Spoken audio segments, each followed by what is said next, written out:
Bonjour à toutes, bonjour à tous. Aujourd'hui, une nouvelle vidéo sur la chaîne Le Garage PTS, vidéo qui va concerner une voiture un petit peu originale, pas par son style, mais par sa quantité de production et sa méconnaissance sur le marché européen. Vous l'aurez peut-être reconnu ici, c'est la Toyota Paseo. Donc c'est un petit coupé japonais dans la plus pure tradition des petits coupés japonais populaires qui faisaient dans les années 80-90. Voire même les années 2000. La Toyota Paseo, donc c'est un petit coupé 4 places avec un moteur relativement modeste, puisqu'on a un moteur d'1,5 litre 100 chevaux atmosphérique essence avec une boîte à 5 rapports également. Et ce petit coupé japonais est mis à disposition par Beniscar.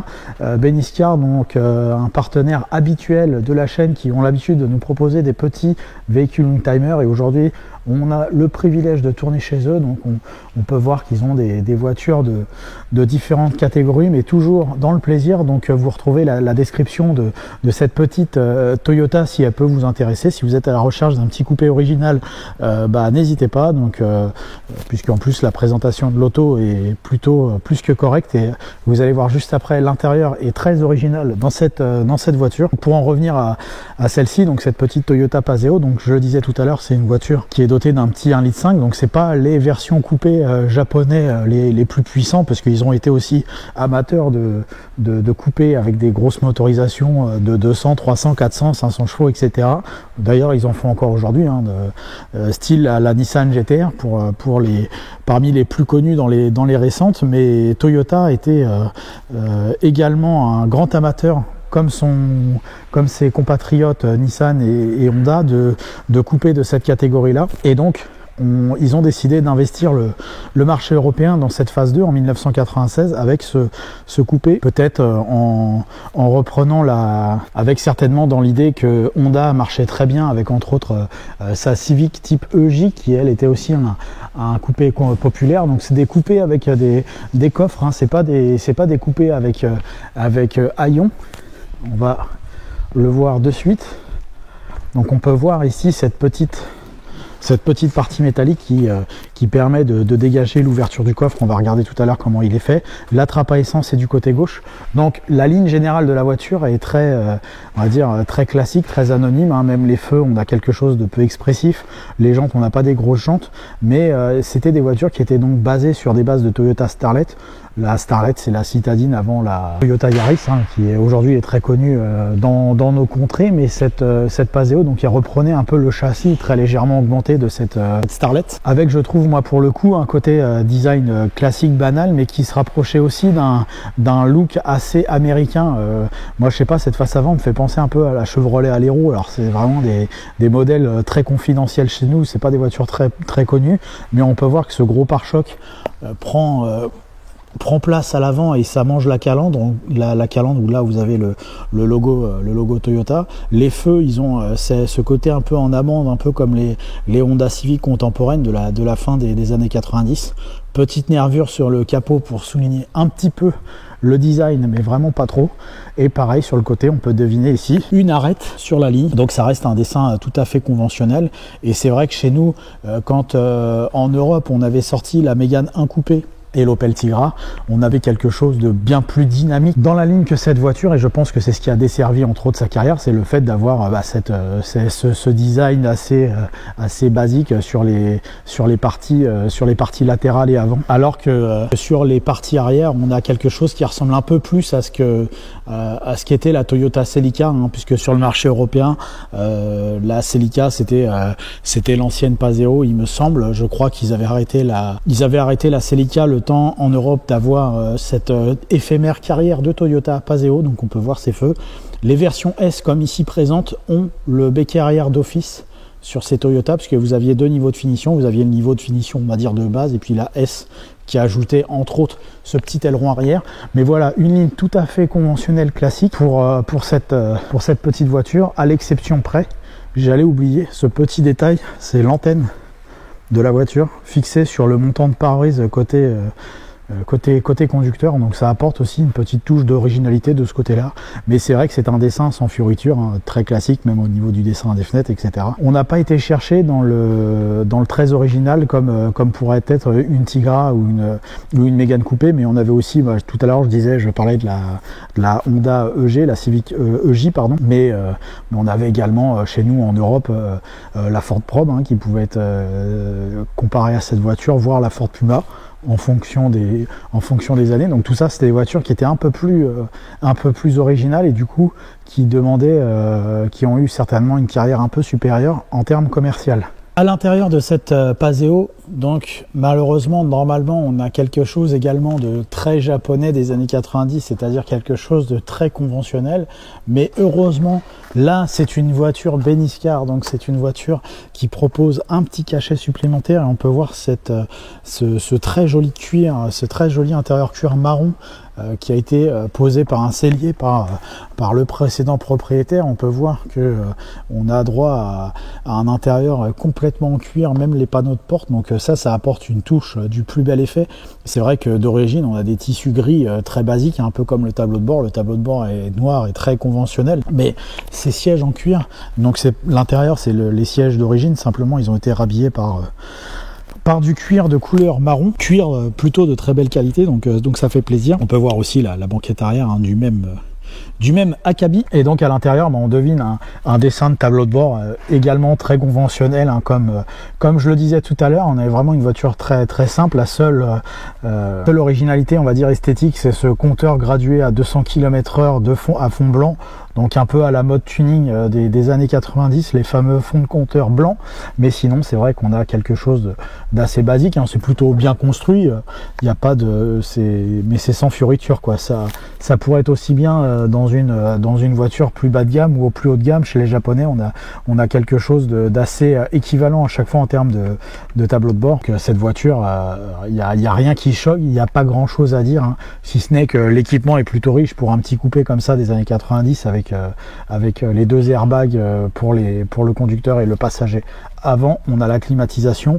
Là, il y a une radio un petit peu plus moderne, mais on aurait pu avoir un autre système audio. Je le disais tout à l'heure, les compteurs blancs avec l'éclairage vert. Les fonctions du compteur sont relativement limitées. On a simplement de gauche à droite, donc la température d'eau, la jauge à carburant, le compteur de vitesse et le compte tours.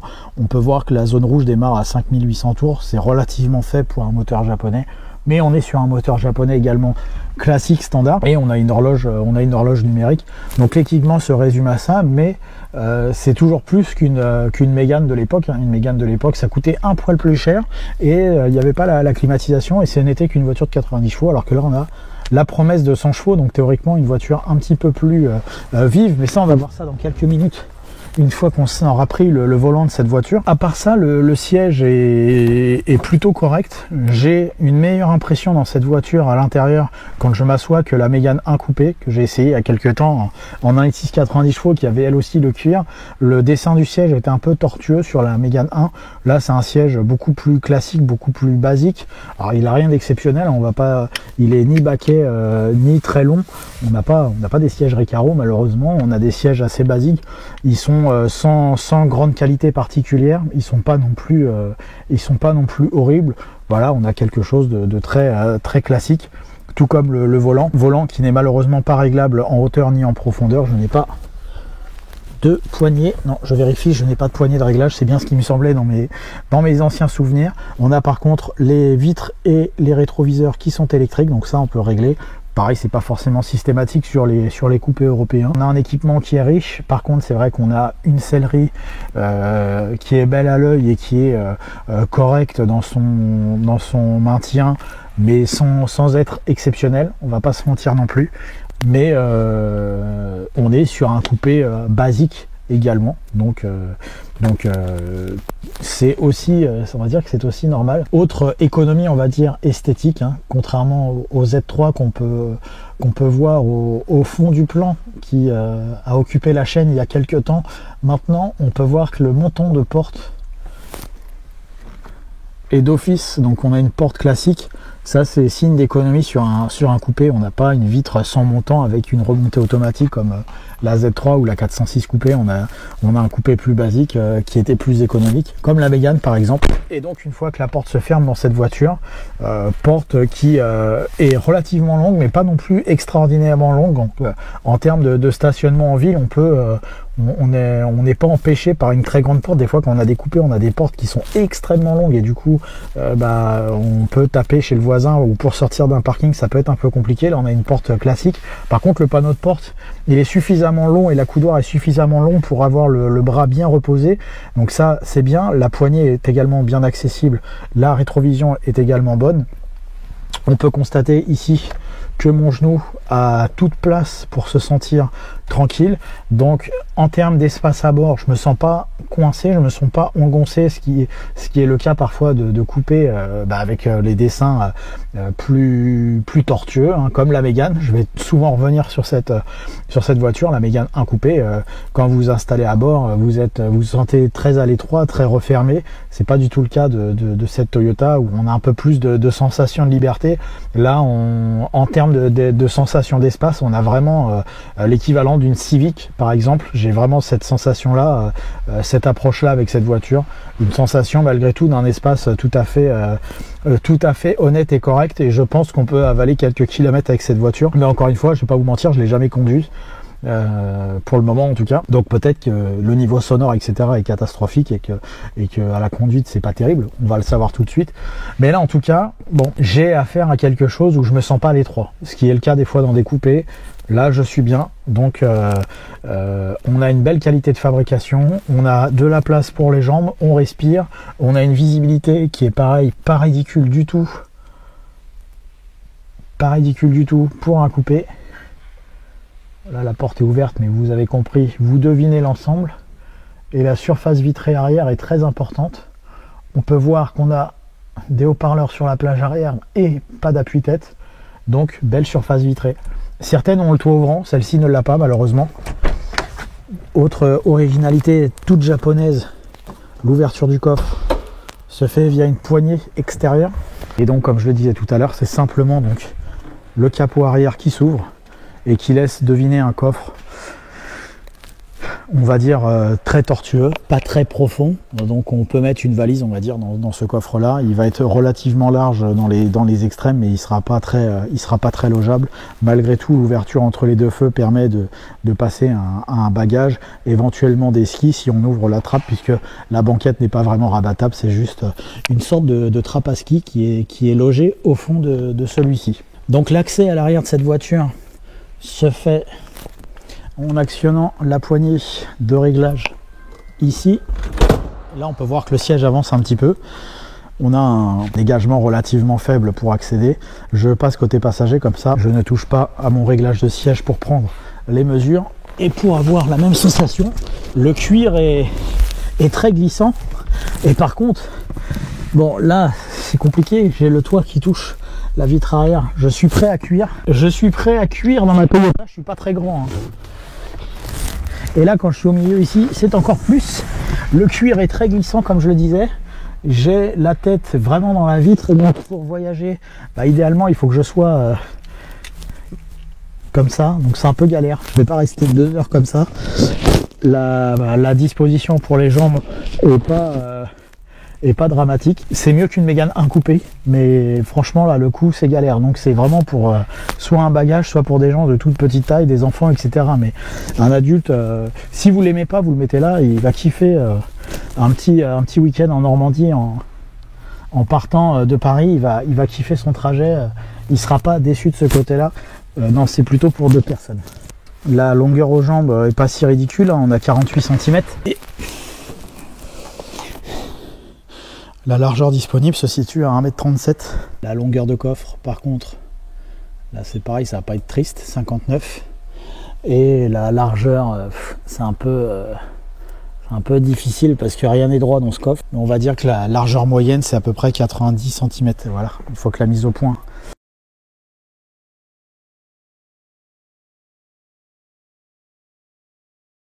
Dernier point avant de voir... Oh, il est lourd le capot. Dernier point avant de voir ce qui se passe sur la route avec cette voiture. le fameux 5 EFE de chez Toyota. Donc le 5, ça veut dire pour 1,5 litre de cylindrée, qu'on va laisser sur route dans quelques instants. C'est un moteur 4 cylindres, 16 soupapes, 100 chevaux, exécution très classique pour un moteur japonais, associé à une boîte manuelle à 5 rapports qu'on va laisser tout de suite sur route.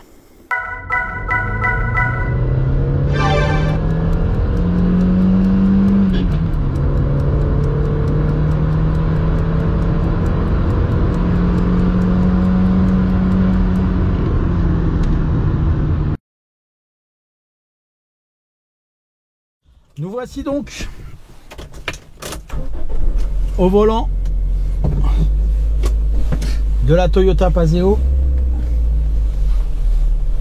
Donc les conditions de film sont pas les plus idéales, on va dire,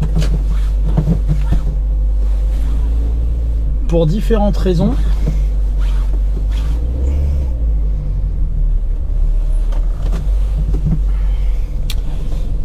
Mais bon, ça fait partie du travail, des fois c'est plus facile que d'autres. En fait, il n'y a rien pour... Il n'y a aucune possibilité de fixer correctement les caméras, donc j'ai fait un petit peu au mieux, on va dire, avec cette Paseo. Mes repères habituels ne sont pas les mêmes.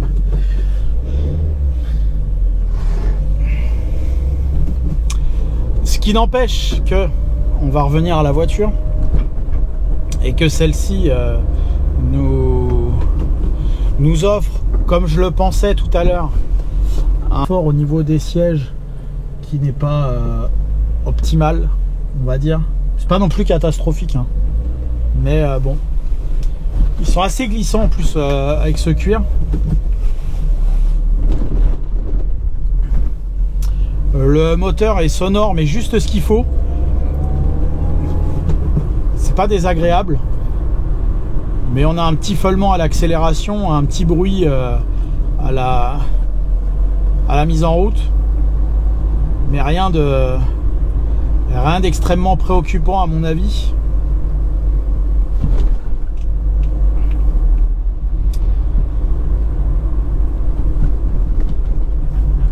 Et le confort de suspension grâce à ces toutes petites jantes est assez préservé, je trouve. Là la route est assez déformée et malgré ça on a quelque chose de tout à fait correct. Voilà, la route elle est vraiment pourrie ici. Un traumatisme avec cette suspension, donc c'est plutôt pas mal de ce côté là. La visibilité est elle plutôt correct, plutôt d'un bon niveau finalement. Là j'ai un croisement un peu particulier avant, là où on n'y voit pas grand chose, mais finalement là on a une bonne surface vitrée, donc c'est plutôt correct. Et le moteur, comme souvent sur les multi-soupapes japonais, est pas désagréable. On a un moteur qui est assez alerte, je trouve. Il fait plaisir à la mise en route, et une fois qu'il est lancé, on est plutôt agréablement surpris par ses dispositions. Mais ça c'est souvent le cas hein, avec ces moteurs japonais, qui soient bas de gamme, milieu de gamme ou haut de gamme. Donc là on va considérer que c'est du milieu de gamme. Et bah on a quelque chose d'absolument intéressant en termes de déplacement. Le poids contenu de la voiture associé à ce moteur et cette boîte qui est très précise et tout, c'est très agréable. C'est un très bon ensemble. C'est bien plus intéressant que ce que pourrait laisser présager la partie extérieure de la voiture, qui laisse apparaître une voiture absolument fade entre guillemets. Mais là j'ai une voiture avec pas mal d'intérêt, pas mal de dispositions intéressantes d'un point de vue dynamique. Vraiment c'est... Finalement j'arrive à en oublier le fait que le siège soit pas le meilleur.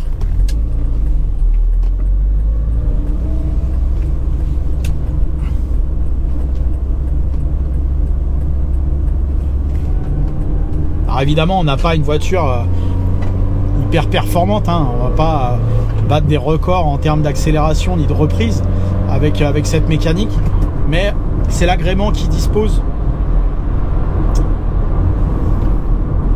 J'ai jamais l'impression de galérer, et dès que je commence à vouloir accélérer, à monter un petit peu dans les tours, c'est absolument intéressant. Le niveau sonore monte un petit peu à rythme que la vitesse augmente, mais ça reste absolument supportable. Là, à 90 km/h, on est tout à fait dans le coup, c'est tout à fait correct.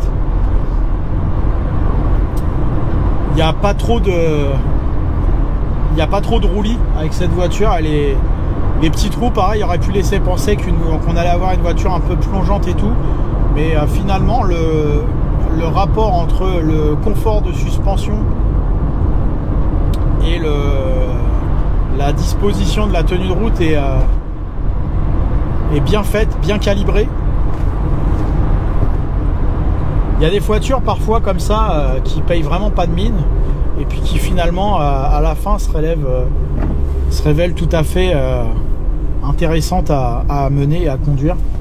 On va ranger la Paseo dans cette catégorie là. On a une voiture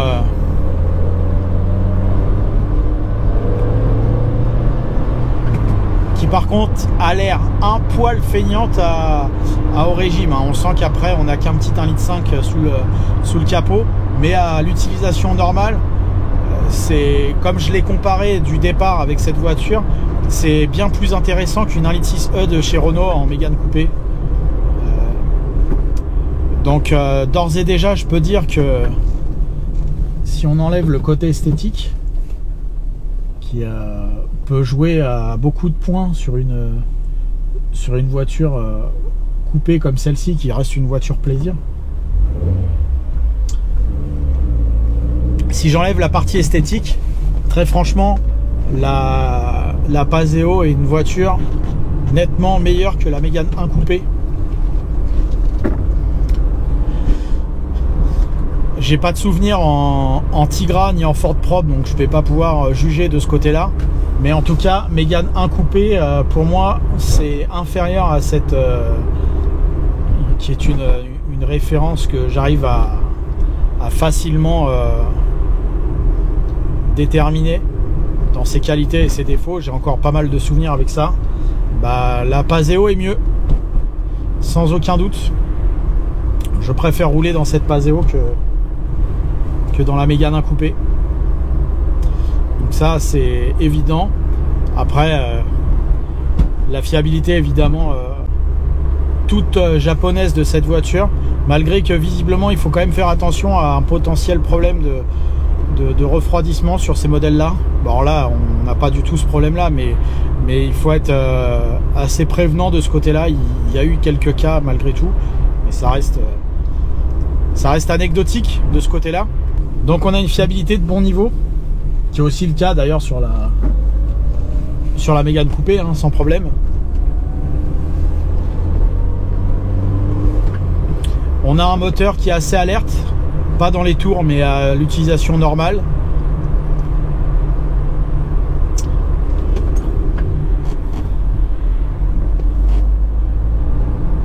Et on a une tenue de route absolument on va dire sans histoire, sans plaisir particulier, hein, également, mais sans histoire. Donc finalement c'est une voiture qu'on peut facilement recommander. Encore faut-il y penser au moment du choix du coupé, et une fois qu'on y pense, il faut aussi également avoir l'opportunité d'en acquérir une, ce qui est le cas ici chez Beniscar. Alors je sais pas si quand la vidéo va sortir la voiture sera encore dispo. En tout cas dans ma vie j'aurais conduit une Paseo, ce qui n'est pas le cas de beaucoup d'essayeurs qui soient youtubiens, si je puis dire ainsi, ou de la presse plus traditionnelle. Donc j'ai conduit dans ma vie une Paseo, et ça c'est pas tous les jours. Voilà, merci à vous, merci à Beniscar pour le prêt de la voiture, merci à vous d'avoir suivi encore cette vidéo de Youngtimer sur la chaîne Le Garage PTS. Merci à vous d'aimer, de commenter, de partager sur YouTube, sur Facebook, sur Instagram. Merci à vous, à bientôt.